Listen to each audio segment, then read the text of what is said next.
guys. Welcome back, my fine and furry friends. This is part two of Lessons Beyond the Halls.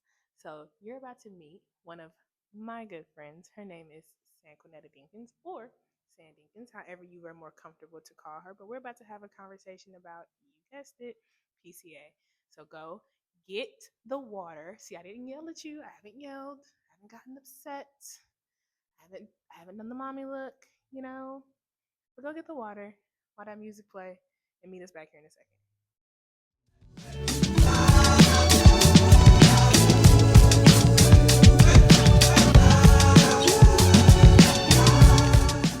I know y'all like that vibe. That music vibe hits every single time. But we are back with Miss San. Hi. How you feeling? Good. How are you? I'm good. Good. Awesome. You Thank you ready? for having me. Of Yes. course. Thank you for Yes. coming. Thank you Yeah, for being sure. with us. I love stuff like this. So yeah, we can talk all day. You ready? You comfy? Vibey? Yes, I am. Yeah. This blazer is adorable. Oh, thank you, Dillard. Come on. Sale. Yes, ma'am. Come on, Thank you. Sale. And lie if you want to that you don't like a sale. Lie if you want to. Lie to your mama. Don't lie to me. You ready to talk about PCA? Yes, sure. Let's do it. Okay. So just how we can just kind of start the conversation off. Mhm. How do you think that PCA shaped who you are today? Okay, so first, of course, being Christian, that was instilled in us. Went to church Sunday, every single Sunday, and then school 5 days a week. So pretty much I was in church 6 days a week. So that did form that love and trust in God. That it did instill in me. And then also having a good foundation at Progressive with education, being able to get through. I'm working on my third degree, and that's because of Progressive, like being able to have that foundation of education, that importance of education. It was very stressed in our community. Well, going to Progressive. So yeah, that's it. It's definitely education and definitely my unchristian faith. Okay. Yeah. All right. I think for me, it shaped an ability to know that what I want, I can achieve. Yes. You know what I mean? Yeah. And different lessons taught different things. Like in the episode prior, we talked about how me reading a book really made me really understanding of community at a large scale and a small scale, and to really respect the intersectionality in the community that we share. Yeah. So different little lessons, different little pockets like that for Progressive for me as well. But I think also I don't want to say traumatized because it didn't. It's a strong word. I understand. But there is some that I have for, even off camera, we were talking about being on time, how I start to feel this disrespect for not being on time. Yeah. And because I feel so bad for disrupting you. Same. But I think that in all of its greats, there was always many little bads and lessons. Yeah. Like some of my worst bullying experiences was at Progressive. Understandable. But I'll explain why. Yeah. You already know why. Yeah. So we were in this small bubble. Yeah. They couldn't do that if they were in public school. They could not. Couldn't get away with it. So they had to find their way to be like, oh, well, I can beat you down. We're in the same situation. How you gonna bully me? Your mama pay you to have you be here just like exactly. She We're at a private Christian school. You both got to wear this not a plaid bully every day. Right. We are being bullied having to wear this green and this plaid every No, they day. found ways. Oh, your shoes. You mean that's the only thing that don't look like what you got on? So disrespectfully, they couldn't even come in. My daddy worked at Finish Line. So I had newer shoes than almost everybody in my class. So it's like we had to find things to bully people about. Yeah. And it's just like, what are you doing right now? I will say, you have a good life because of the Progressive one. Nobody's cheap. Yeah, because of some of the instances that, like being called stupid, being called too dark, when I'm very far from dark, but I mean, we're here. Well, you already know the community about that, yeah. Right. Being called stupid, being called dumb, being called ugly, like it was really difficult to. And you were never ugly. Thank you. You were never an ugly child. So I don't know where that came from. Here's the thing. Very sweet. I was awkward as hell. Y'all, awkward as hell. I was about this big all the time. No curves, no booty, no thought, no nothing. It was just a twig. It was a twig with a big old head and broad shoulders. I understand that aesthetically, I may have been cute in the face. I never take that away because I do look the same. But I was awkward. I was very much so awkward. Well, 16 hit and stuff filled we're out also kids, overnight. so we're all kind of awkward. We in were some kind of and way. that's my So, point. Like it's the like- reality of the situation was, Yeah. I'm awkward amongst awkward people. Yeah. So what are you I was doing also right a now? nerd. It didn't help that I was like into Digimon and Dragon Ball Z, and all the girls were like, "What is that?" And now, And now it's the now everyone is the craze. nerds come up, bro. Yes, same. Nerds be coming. Back then they didn't want me. Now, anyway, so with all that being said, progressive really shapes our perspectives. I would feel, Yeah. and it kind of was the foundational point of Yeah. that of going into the world and figuring yourself out. Yeah. What would you say if you had to like trickle down your perspective into a slogan, right? And somebody be like, "Oh, that's her perspective. Like, I get it." What would that be? Like, what would that slogan be? Yeah, I think as a recovering overthinker, mine will always be things aren't always as it seems. And it, like I said, from being a recovering overthinker, that was part of it. You overthinking, it's not that way. And then also how society wants us to view certain things. It's not always that way either. Yes, it's nice to get married, have kids, and go on and all that kind of stuff. And it's great. Yeah. But that's not the only way to be everybody's successful. time. Yeah, it's not everyone's thing. And then even though I value education, I know that that's not everyone's route for success. And I think, because y'all know I'm a parent. I think that's one thing that I do want to give to my kids, because it was drilled into me. Yeah. You will go to school. You will finish high school. You will go to college. Yeah. And college just isn't that route for everybody. It's not. Nor is it the only way to get education. Exactly. Yeah. There's I'm back in school, and something that we are recently talking about is constructivism. And in constructivism, you understand and they have the thought process of experience is better than education, and it is over. And in the therapy process, it is something that should be taken in regard higher than education, because your experience shapes your reality, and in this train of thought, your reality is exactly how you see the world. And I can't help you as your therapist because I don't know that, so I had to take a back approach in learning your experiences and your reality. What's your perspective? Because only when I do that can I in turn help you figure out how to change that reality. Exactly, because everyone doesn't experience things the exact same way. Because we were talking about it earlier, we all went to the same school, but we didn't have the same experience. Did not. So it's like, I was just a little older than you, and a lot older We're than not. you. We're not gonna do that. What we won't do is that. So it's like, what we will not do is that. Y'all, she be acting like she's a grandma. She is not. But it's just, even during that time, those few years of a difference, me then in 8th grade was different when you was in 8th grade, because we have the same teacher. We had the same teacher, but did not have the experiences. Not the same experience, because when Miss Joe and Candy did not have a cell phone. I specifically remember, but I supposed to remember her saying that our teacher, Miss Joe and Candy, she was being there everybody's 8th grade teacher. She was not your 8th grade teacher. You did not go to progressive, straight up. Anyway, in the 90s, in the 90s, early 2000s. So when I had her, right, she had a cell phone, and that cell phone would go off, and baby, that cell phone going off was the sound of joy.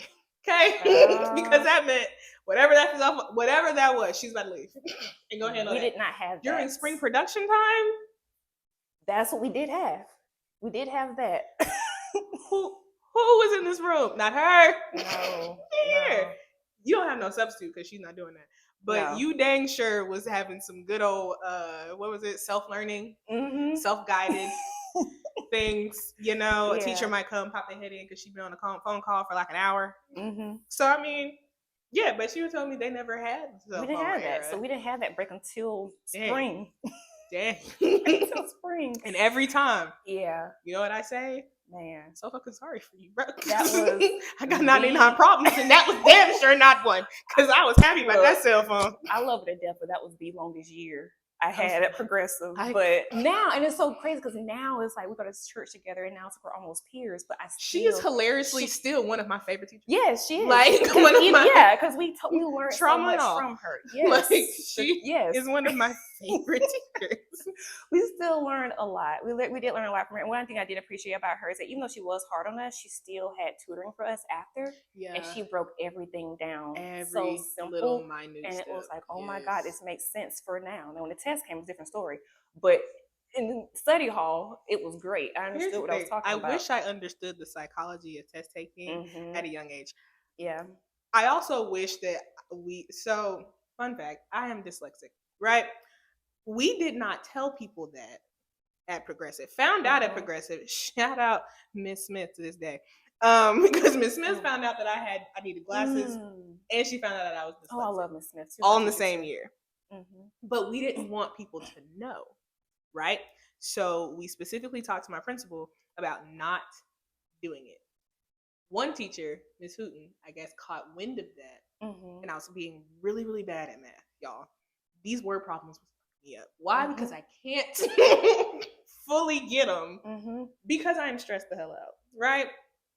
She sat down and took individual time with me in tutoring for weeks. Yeah. It is the reason why math is my favorite subject. It is the reason why I went to school.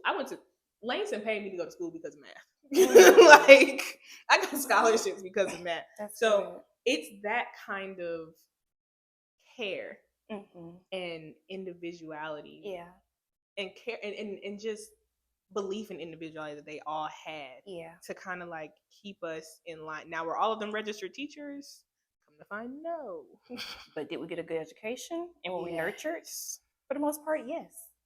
We did get a good education. To that point, we look back as adults now, right? And we always talk about, like, if my younger self would have known this, my younger self would have known that. I kind of want to flip that on its head a little bit and ask you, if your younger self could give you advice right now, what do you think that would be? And that's crazy that you asked that, because this year I've been dealing with that. And so she would tell me to not lose my spark. Do not let society change your idealism. Don't stop dreaming. Still be like, because I will always be that person who have crazy dreams, and I would wake up and tell people about it. I remember being 4 years old, I woke up and I told my teacher about my dreams. My mother called me motor mouth, everything. Like, I would talk all the time, and I'm just now starting to get back to that person because I'm not afraid. I don't care what other people think about me anymore, because that spark it's always been there. But after I graduated college, I graduated in 2009, and that was when the economy was horrible. So of course I couldn't find a good job or anything like that. And I thought, oh, I did everything right. I let society get in my head, and it started to bring my confidence in who I am as a person and my spirituality, sadly, down, because I thought I was doing everything right. But God was like, no, like, that was building you up. Like, you had to go through that to get to this point so you can reach back and help other people. Yes. So yes, she would have told me, do not lose that spark. Do not stop dreaming. Do not stop being who you are, regardless of what other people say, because they're miserable. So why would you stop? Say that. They are miserable. They are miserable. And it's like, I'm not going to be that adult that's just like, oh, when I was a kid, I used to do this and look back. No, I can do that stuff now. Right. I can do that now. Like, this past weekend, I went zip lining. I'm afraid of heights. Yes, I love you zip line. Yes, I'm so afraid of heights. But I did it, and I was like, yo, I screamed the entire time. My eyes were closed the entire time, but I was there. But the relief. Yes, the relief that I did it. And I was the freeness of it. Yes. Yes. And sitting in there, and I feel like when we have those moments, we tap back into, speaking of child, we tap back into that inner child that, like, just wanted to do just things. Live, yes. Like, just wanted to experience everything, life. Yes. And I'm there now. Like, people say, oh, I can't do things alone. I don't care. I do them by myself. Because if I wait for other people, I'm never going to be able to do it. I go to concerts by myself, go to Atlanta, come back. It's nothing. Like, I enjoy doing that. Solo travel every now and then. Fun fact, and I'm going to give her flowers right now. Fun fact, y'all saw not last week. Lord, it's been a minute now. In the update that we had in that video, you saw that I went to Cowboy Carter. This is who I went to Cowboy Carter with. And this is who I went to Cowboy Carter because of. Y'all, we were in the car, and I was like, man, I really do want to go, but I can't go because of X, Y, and Z. And she was like, you want to go?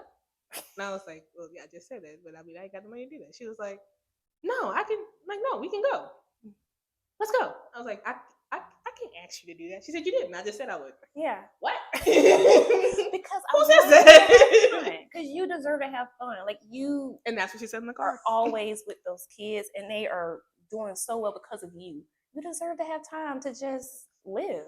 And I So did. that's why I didn't mind doing that. Y'all Yeah. saw Sarah's doing all the things behind this camera. Anyway, y'all saw I had a blast. It was the best. It was great. Yeah. It was top 3 moment of the summer for sure. It was great. And I feel like Beyonce is just all her She's a music are just whole nother- affirmations. yes. She's so inspirational. nother She's vibe. uplifting. My friend said, because we went to see her for Renaissance too, and she said every time I've seen her, the next week I'm just riding this high. Yes. And I was like, yes. Because Beyonce said I can do whatever I want to do. And I was like, yes, ma'am. Yes, I can. Yes. And what I like about her is that she's Because not. I am a diva. Yes. She said we was a diva, you know. And she said we were. Now, some people not, you know, but she said we were. I mean. And and I love that. And then for her, it's like she does it from different aspects. It's not just about getting married doing this. Even if you're not married, do whatever you want to do. Right. Whatever you want to do, do it. And that's why I enjoy her music so much. She's amazing. Yeah, she is. She is like a big. She gives so much to our community, and she is such a light of. And she hope. doesn't speak about it. And she doesn't. Her or her husband, they don't speak about how they're out here in our community, in their local community, and in our community as a global sphere, right? So sometimes I think about what is my role in doing that? Like, what is my role and how I'm going to affect my community at large? What do you feel like your role will be in our community at large? So I always say I'm auntie anyway. I have been auntie since my niece is 13 now. But even then, I have kids at church too, and I love those kids. I love them back. I love being with them when I'm with them. And so I feel like that is my contribution to community. Those kids will have everything they need regardless. Even if they don't ask for it, I'm going to make sure they have it. And my goal eventually is to get to the point where I can actually pay for kids to go to college as well. So that, I'm still, God, I said it. I don't know how it's going to happen, but it's going to happen. It's happening. So yes, and I ain't going to worry about it because God already got it figured out. But that's my thing. I want to make sure kids, if they want to go to school, do it. If they want to take a gap year and they just want to travel and learn, do that too. Like I want to be able to help people do that. Yes.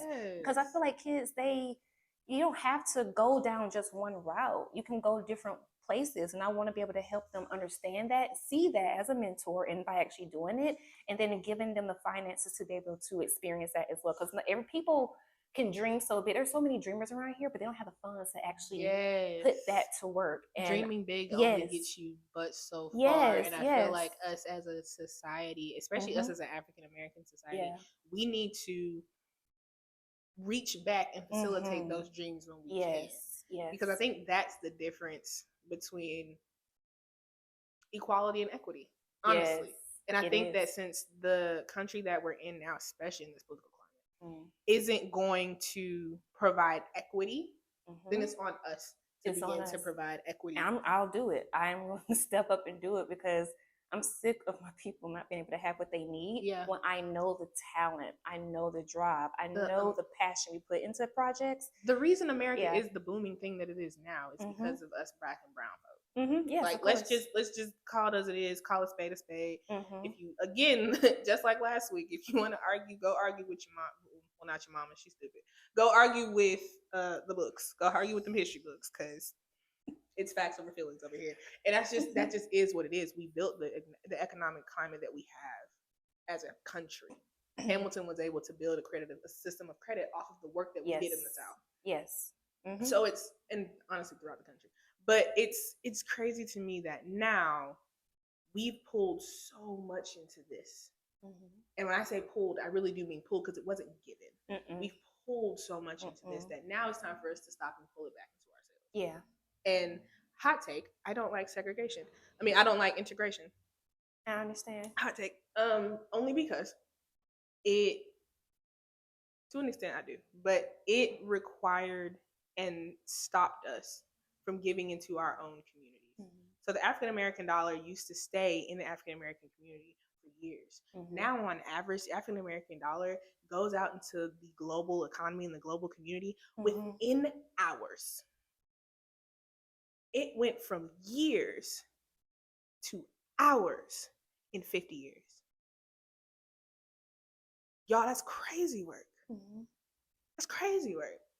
And to answer my own question, I guess, from San's question, this is what I feel like I'm meant to do. Mm-hmm. I'm meant to use the education and the knowledge that I have to reach out to my people as much as I possibly can and let them know, like, hey, if I need to connect you with a resource, let me connect you with a resource. If I need to tell you a story, let's tell you a story. If I need to be an advocate for you, let me do that. If I need to be an ally for you, we had a conversation about allyship a week or so back. Like, as an ally, I know it's my job to get up when necessary, but also sit the fuck down when necessary and sit in the passenger seat because that's your place. Like, I know my place, right? And when you facilitate your lane at the best of your ability, the machine is able to go. Yeah. You're able to continuously have homeostasis because it's just continuously achieved, right? So I think conversations like this are important because we come from a shared background. Yeah. But as we've said in this video, we experience life so much different. And we have to be able to. Yeah. Is there anything you want to leave us with? No, I think that's pretty much it. And like you were saying about our community, one other thing is that I'm also a fitness instructor and I'm also all about wellness too. So with the wellness, she will have you tired. But feeling amazing though. Yes, I felt great afterwards. Look good. Yeah, so I do Pure Barre, but I am in the future going to be certified in yoga as well, and I feel like that's going to be my main thing because I love mind and body connection, deep breathing, because that's how you get in touch with yourself.